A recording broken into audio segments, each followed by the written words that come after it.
আচ্ছা, আমি গেমিং এ যদি ব্যাগ আসি, মানে আমি যদি আমার গেমিং চ্যানেল ওপেন করি, তাহলে একদিনে কত সাবস্ক্রাইবার হইতে পারে আমার?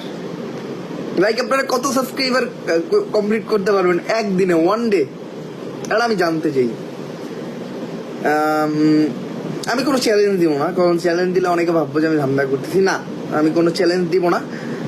আমি জাস্ট আপনাদের কাছে জানতে চাইলাম, এটা আপনাদের পার্সোনাল মতামত আপনারা জানাবেন। দেন আমি তো চ্যানেল গুলো অবভিয়াসলি আপডেট দিব, লাইক আমার ব্লগিং চ্যানেলে, মোটো ব্লগিং চ্যানেলে আপডেট দিব, আমার মেইন চ্যানেলে একটা কমিউনিটি দিলেও দিতে পারি। তো মেইন চ্যানেলে একটা কমিউনিটি দিলে ওইখান থেকে হিউজ একটা সাবস্ক্রাইবার আসবে আমার, এটা আমি জানি, কারণ আমার অডিয়েন্স অস্থির। মনে রাখছে আমি এটাতে, মানে আমি জাস্ট অবাক যে আমি এত দিন পর, প্রায় 1 বছর পর, আমি মানে আমার আইডি অনলাইনে 7 মাস পর, মাঝে মধ্যে আমার ছোট ভাই ব্রাদার ঢুকছে, ঢুকে খেলতে, আমি খেলিনি। তো প্রায় 1 বছর পর আমি গেমে ঢুইকা, মানে আমি জাস্ট একবার বলছিলাম যে আমি কি আবার গেমিং এ ব্যাক করুন নাকি, এটা জাস্ট একটা লাইভে কইছিলাম, তারপর ঠিক আছে এত